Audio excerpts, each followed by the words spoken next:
नमस्कार साथियों, आपका मेरे चैनल पर हार्दिक स्वागत है। मैं हूं पंकज पांडे, सीएससी वीएलई।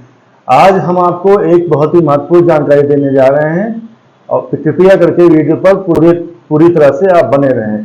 अगर आपकी एज भी 50, 60 या 70 साल हो चुकी है और आप एक स्टूडेंट हैं, आप एक पुरुष हैं, काम पर जाते हैं या फिर आप घर पर बैठे होकर रिटायरमेंट लेकर बैठे हो, आप गांव के व्यक्ति हो जिसको ज़्यादा जानकारी नहीं है, तो इस वीडियो को ध्यान से देखिएगा, क्योंकि आज मैं बताने वाला हूं कि कौन कौन से ऐसे राज्य हैं जहां पर एनआरसी लागू होने जा रही है। क्योंकि अभी कई सारी ऐसी न्यूज चल रही है कि पूरे देश में एनआरसी लागू होगी, और अगर एनआरसी लागू हो गई तो आपके पास कौन कौन से डॉक्यूमेंट होने चाहिए, और स्पेशली अगर आपके पास बर्थ सर्टिफिकेट नहीं है, यानी कि जन्म प्रमाण पत्र आपके पास नहीं है, तो आप क्या करेंगे ऐसे में, है ना। स्पेशली अगर आपके पास बर्थ सर्टिफिकेट नहीं है, यानी कि जन्म प्रमाण पत्र नहीं है, तो आप उसमें क्या कर सकते हो। तो चलिए जल्दी से जल्दी अपने इस वीडियो को स्टार्ट कर लेते हैं और सभी चीजें आपको पॉइंट टू द पॉइंट समझाते हैं। देखिए, आज की वीडियो हमारी यह ऐसे लोगों को स्पेशली है जिसको कानून के बारे में ज्यादा नॉलेज नहीं है और जिनको नहीं पता कि यह एनआरसी क्या है और इसके लागू होने से क्या इफेक्ट पड़ेगा, क्या क्या फायदे होंगे और कौन कौन से नुकसान होंगे। तो चलिए सबसे पहले हम जानेंगे एनआरसी क्या होता है, फिर मैं आपको बताऊंगा कि ऐसे कौन कौन से राज्य हैं जहां पर एनआरसी लागू होने की संभावना है, और अगर एनआरसी लागू हो गई तो आपके पास क्या क्या डॉक्यूमेंट होने चाहिए। सबसे पहले हम आपको बताते हैं कि एनआरसी का फुल फॉर्म क्या होता है।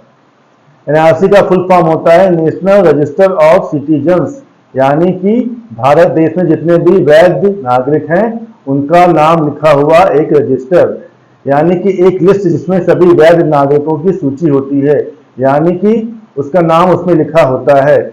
उसके हिसाब से वह चेक किया जाता है कि आपका नाम उसमें है या नहीं। अगर अधिकारी आपके घर आते हैं, सर्वे करने आते हैं और आपका नाम एनआरसी लिस्ट में नहीं है, कंप्यूटराइज्ड है सब, अगर वो चेक करेंगे और आपका नाम उसमें नहीं है, तो आपको कौन कौन सी प्रॉब्लम हो सकती है हम आपको आगे बताएंगे। और उसमें आपका नाम कैसे जुड़ेगा हम आपको ये भी बताएंगे कि उसमें कौन कौन से दस्तावेज लगेंगे। यहाँ पर कई सारी चीजें मैंने नोट करके रखी हुई हैं, जिससे आपको सारी चीजें टू द पॉइंट हम बता सकें और कोई भी भूल चूक या गलती ना होने पाए।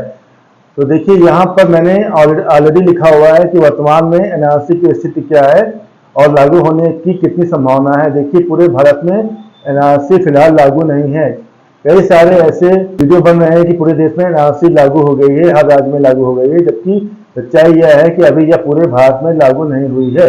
केवल असम राज्य ही ऐसा राज्य है जहां पर एनआरसी लागू हुई थी, और वो भी 2019 में। उसके साइड इफेक्ट क्या है वो भी मैं आपको बताऊंगा और क्या संभावना है। तो असम में पहली बार एनआरसी जो है कोई नई नहीं है, ये 1951 में भी लागू हुई थी। 2019 में इसका अपडेट वर्जन आया था, जिसमें लाखों लोगों को अपने डॉक्यूमेंट दिखाने पड़े थे। उसके बाद सोशल मीडिया अन्य साधनों में बहुत सी ऐसी भ्रांतियां आपको मिल जाएंगी कि आप 7 या 8 राज्यों में एनआरसी लागू होने जा रही है, जबकि अभी तक कोई सरकारी पुष्टि इस बारे में नहीं हुई है कि इन केस अगर एनआरसी लागू हो जाती है तो आपके पास कौन कौन से दस्तावेज होने चाहिए जो आप दिखा पाए। देखिए, 2019 में 20 लाख लोगों के नाम लिस्ट से काटे गए थे, क्योंकि वो अपने जो वैलिड डॉक्यूमेंट थे वो दिखा नहीं पाए थे। मैक्सिमम नंबर इन लोगों से मांगा गया, उनका बर्थ सर्टिफिकेट बहुत लोगों के पास नहीं था। उसके बाद और कई सारे दस्तावेज भी मांगे गए, वह आगे मैं बता दूंगा। पूरी प्रक्रिया में कई सारी गड़बड़ियां पाई गई, इसकी वजह से यह मॉडल देश के अन्य हिस्सों में लागू करने में भारी दिक्कतों का सामना करना पड़ा।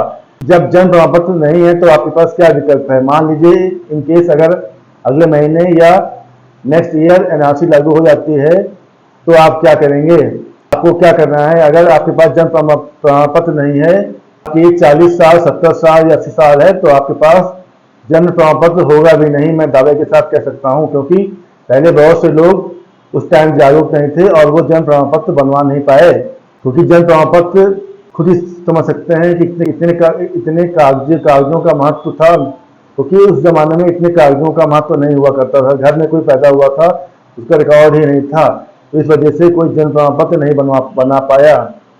अगर आपके पास फिलहाल कोई बर्थ सर्टिफिकेट नहीं है तो ऐसी स्थिति में आपको नागरिकता साबित करने के लिए आपको स्कूल सर्टिफिकेट, यानी कि अगर आप 5वीं कक्षा, 7वीं कक्षा या 8वीं कक्षा में पढ़ाई कर रहे हैं, हाई स्कूल या इंटर में की पढ़ाई कर रहे हैं, तो उसकी मार्कशीट दे दीजिए या फिर स्कूल लीविंग सर्टिफिकेट दे दीजिएगा। राशन कार्ड आप दे सकते हो, जमीन के कागजात आप दे सकते हो, रजिस्ट्री वगैरह के पेपर दे सकते हो, वोटर आईडी को भी आप दिखा सकते हो, आधार कार्ड दिखा सकते हो, पैन कार्ड दिखा सकते हो, बैंक की पासबुक दिखा सकते हो। इसके साथ अगर आपके माता पिता कोई डॉक्यूमेंट हो, पुराने हो, भी आप दिखा सकते हो।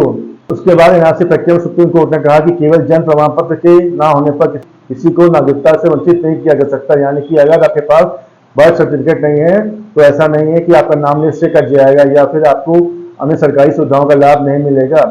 अभी बीच में एक वीडियो आई थी कि मैंने देखा था कि उसमें बहुत सारे लोग बोल रहे थे कि मैं किसी चैनल का नाम यहाँ नहीं लूंगा, आप लोग खुद ही समझ सकते हो। उसमें लिखा था कि अगर आपके पास जन्म प्रमाण पत्र नहीं है तो आपको सरकारी योजना का लाभ नहीं मिलेगा, जो कि पूरी तरह से गलत और भ्रामक है।